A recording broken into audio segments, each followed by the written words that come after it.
welcome back to the studio.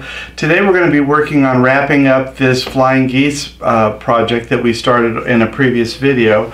This was called Fading Geese, and we used a fabric that was available at urbanelements.com, but I think we may have sold out of this particular fabric. We may still have kits, I'm not sure. The name of the pattern was Fading Geese. This was by Jane Hardy Miller. And the really interesting thing about this flying geese is that the geese descend in size, and they have a gap here on the side of each block so that the geese float in each block. Traditionally, a flying geese unit, the points of the flying geese unit go all the way to the corner of that block, but in this particular pattern they descend in size and they float. So we have 4 vertical columns on this quilt. And today I'm going to go ahead and put it on the Bernina Q24 frame, and I'm going to load a Urban Elements Pantograph on the IQ and stitch it out. Originally I was thinking I was going to use just a bright, crisp white thread, but I think I decided that I'm going to use a variegated colored thread because I want it to show up really good on the video. The back of the quilt is just white, and to match the intensity of the variegated thread, I'm going to use a blue isocord thread on the backing, so the blue and the white will be really crisp on the back of the quilt. Also, you'll notice that this is a rectangle. The quilt is about 41 by 60, and the 41 is the length, but I'm going to go ahead and load the quilt horizontally on the frame this way, and so my pantograph is going to be stitching out in rows like this. Now you do have to watch the directionality of a pantograph when you're loading the pantograph, whether it's by paper or by digital means. If you were doing a tearaway design, which we do have a lot of tearaway pantographs available, these would be a one-time use. This could be used on either domestic or long arm machines. But those would be a little bit more obvious which way the design is going to stitch out because you're actually seeing it on the quilt. But with the pantograph, paper or digital, you do have to pay attention to which way you load the quilt and the pantograph itself if it's a directional pantograph. This particular one I'm going to be using today is not really directional. It's going to interlock, and it really could go vertical or horizontal, the quilt, and I don't think you'd be able to tell which way it was stitched out because of the way it interlocks. But one of the reasons I chose this particular pattern, this fabric has very distinct squares and circles in it, as well as triangles, but I decided to go with a pattern that has circles in the design. This quilt has a lot of sharp points to it, the flying geese triangle, so I wanted the curves and the circles to soften the edges and to be like a nice juxtaposition of design. So I'm going to go ahead and get the top onto the quilt frame. I already have my backing in place, and I have my batting basted in place. It's a cotton batting, so I have the dimples up and the pimples down, and so I know that that's loaded properly, and I have my thread already loaded onto the machine. So I just have to get my top basted onto the frame, and we'll go ahead and get the camera repositioned and get started on loading the design. As you can see, I have the quilt loaded. It is loaded in a horizontal fashion, and I have the top of the quilt, which would be the edge, basted to the top of the batting and the backing. One of the reasons I may not have mentioned that I loaded this horizontally rather than vertically is that I can reduce the amount of rows that I have to stitch out with the pantograph, and that way I get the most bang for my buck on each of the rows without having to roll up additional times. It's realigning and repositioning that adds extra time to the project. And because this particular design is not directional, it's not going to affect the way that it stitches out.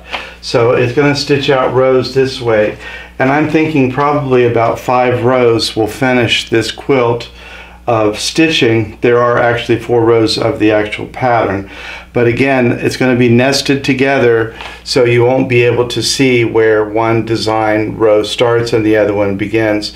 and so I think it'll stitch together really nicely. Again, I'm choosing a circle pattern to pick up the circles in the fabric pattern, and just to give it a contrast to the sharp edges of the flying geese.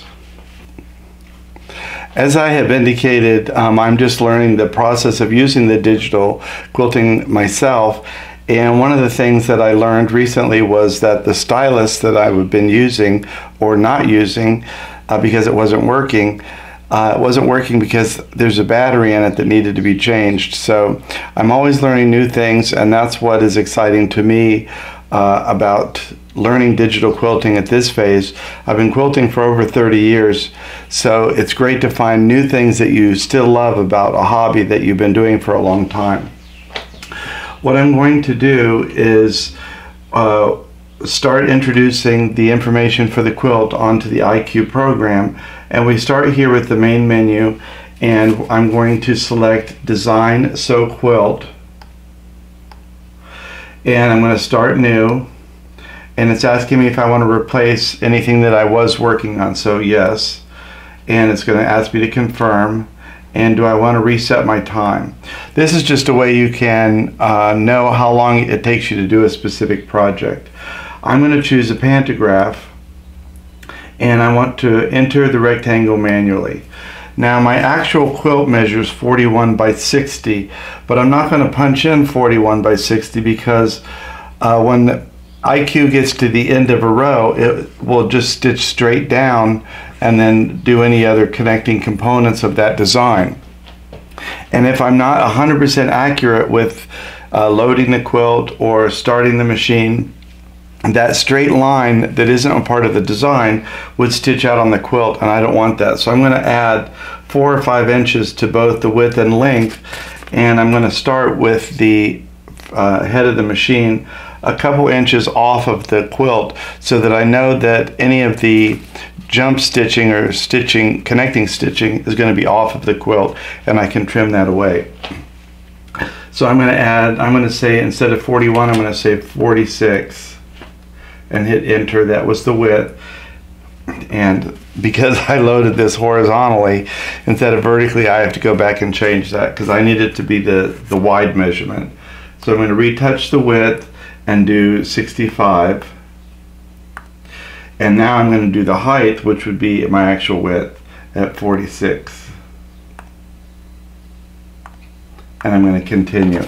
Now you can see up here I have my rectangle. That's a visual representation of my quilt, and I'm going to go ahead and hit finished, but I want to move to the snapped point and hit finished. Now it's asking me to load my quilt. I'm already in Urban Elementz patterns on my designs, and I believe the name of the pattern starts with a D, so I can jump to the D's and then just go forward. And this is the one I want, double bubble. So I'm going to hit double bubble and continue. That's my top, my even rows. Now it's asking for my odd rows, which I want the same thing. So I'm going to choose it again, and you can see now it would stitch out 4 rows of double bubble as it is on the IQ system now. But I don't want this space, this gap in between the pattern, because I don't want it to stitch out in rows. So I'll touch the gap and just stretch this a little bit, and you can see that it starts to interlock. At that point you can't really see the rows as well anymore, but you could adjust this as much as you wanted. I could actually adjust this so that it overlaps like that, and that wouldn't necessarily bother me. This is just another design option where it's actually stitching over itself in certain places, but because it would do it consistently throughout the quilt, it would look like an intentional quilt decision. But I don't like it to do that for this particular project, so I'm going to separate it back a little bit. And at this point it interlocks nicely, and so I'm going to go ahead and hit row height, and I'm going to adjust how high or how big the design is. And I tried 10 inches previously,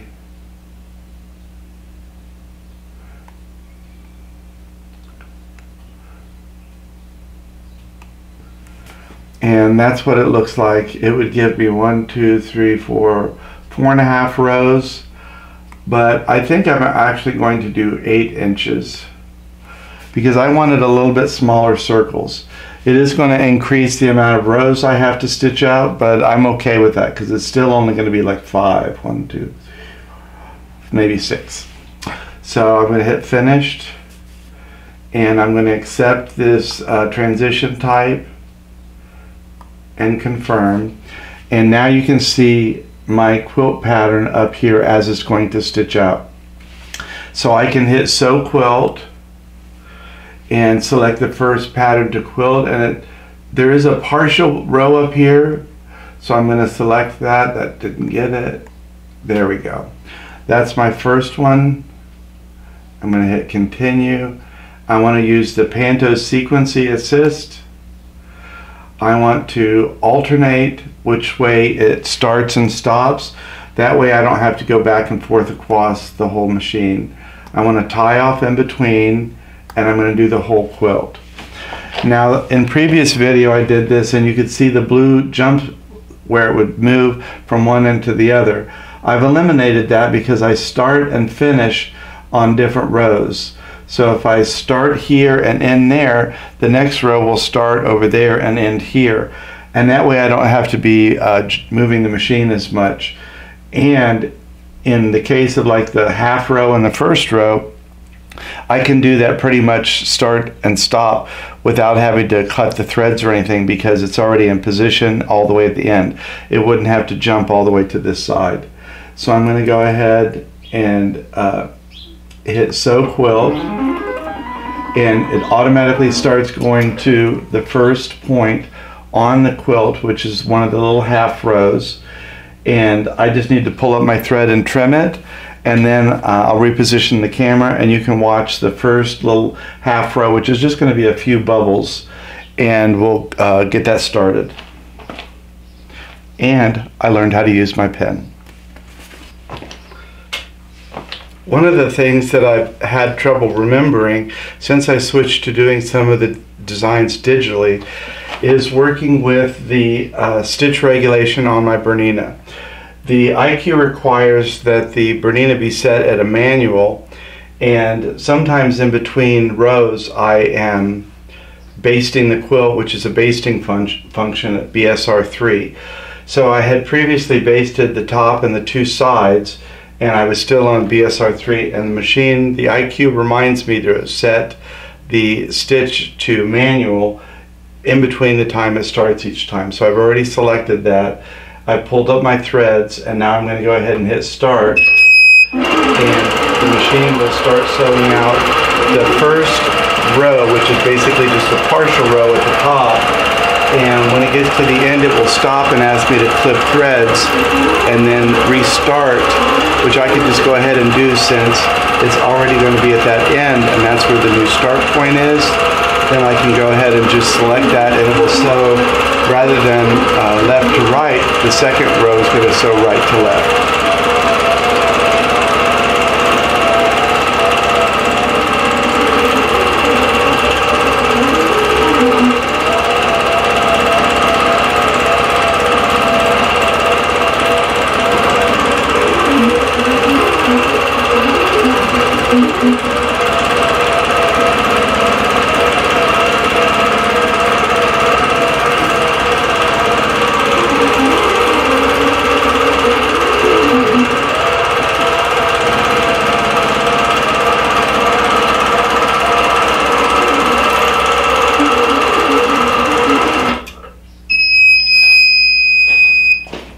As you can see, it sewed completely off of the quilt because I added that extra couple inches, and that's what I wanted it to do, because this straight line here that isn't actually a part of the design is now sewing off of the quilt.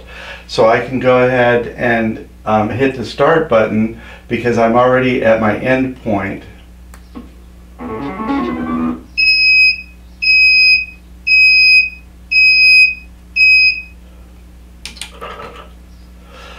Because I didn't clip the threads, the needle wasn't up, so I can go ahead and hit restart.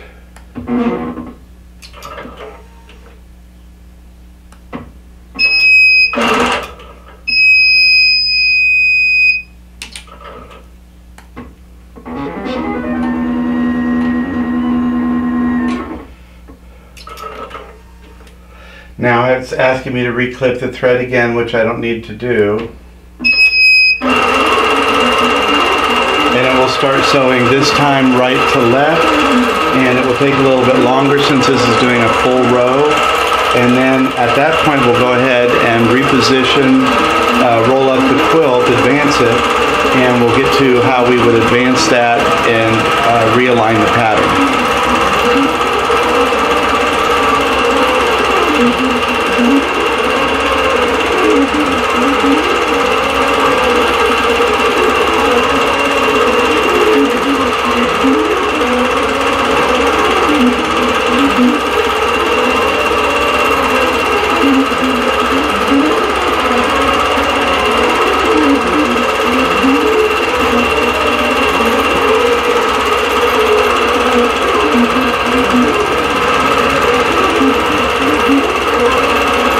Crosshairs on the IQ screen are always exactly where the needle position is, so you can watch the design stitch out digitally from the top or from the bottom as it's actually stitching.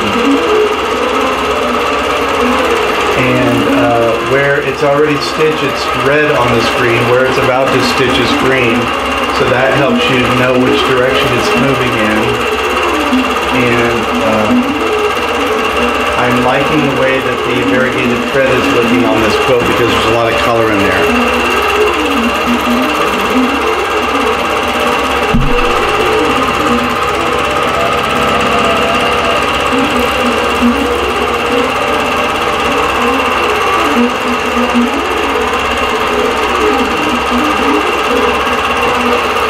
After we realign the quilt and we're on to what would essentially be the third pass, then I will go ahead and move the camera in and let you see the design stitch out on the quilt itself.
Now as it approaches the end, it's going to go ahead and finish stitching out this design off of the row, and then it will stop and ask me to clip the threads again.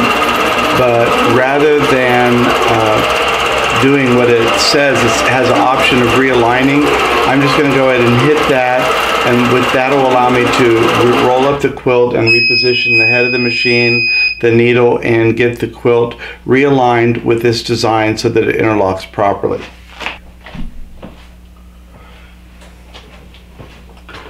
You see here we have the start button, which it's asking me to cut the threads and then touch start. So I can go ahead and cut my thread, pull the needle up,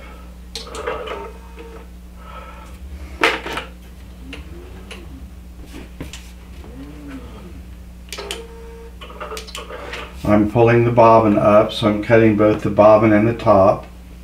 But I'm going to hit realign, and that brings up the whole quilt. And you can see the red line up here is what we've stitched out, and the green line is the next row. Again, it's alternated my start side back to the left-hand side of the quilt, so the next row will be left to right again, and then the fourth will be right to left. What I want to do is choose a spot where on the bottom edge of the design it's the highest point. So you can see there's a small circle that's lower, but a high circle that's a little bit higher. So I can go ahead and move the machine, and you can see my crosshairs are moving with it. I have advanced the quilt with the needle in the quilt so that when I rolled the quilt up, the head of the machine was moving with it. Now it's asking me to touch a reference point on the screen, and I have the machine roughly in the middle of my quilt. So you can see where the crosshairs think that I am, but it's off a little bit. I'm actually at the bottom of this circle.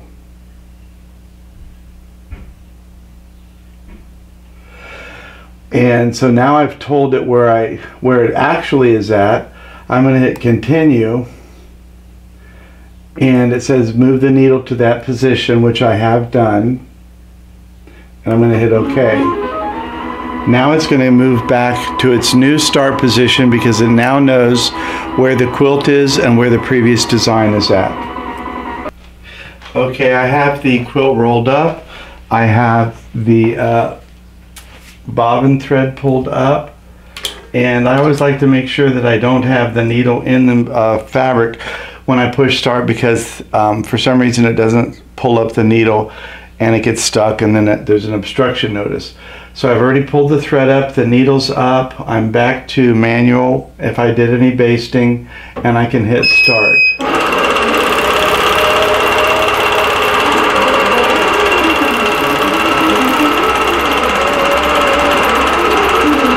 And hopefully now you'll be able to see the design as it stitches out as soon as I move out.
This is one of those particular patterns that would be very difficult to sew either freehand or by bigger panto, because the circles are so perfect. Circles also are something that people recognize instinctively, and they know when they're off just a little bit. So this is why I chose to stitch this particular pattern digitally rather than a paper panto. because I know that it will get beautiful, symmetrical, round circles without any problems. One of the things I have to remind myself not to do is to stroke the quilt while the machine is running, because if I did that, I would be repositioning the quilt itself, but the IQ system would not be aware of that, and so it would distort the design. So sometimes I have to fight my impulse to smooth a ruffle out of the quilt. If I needed to do that, I could always hit the pause button, but it's just one more little idiosyncrasy of the digital quilting.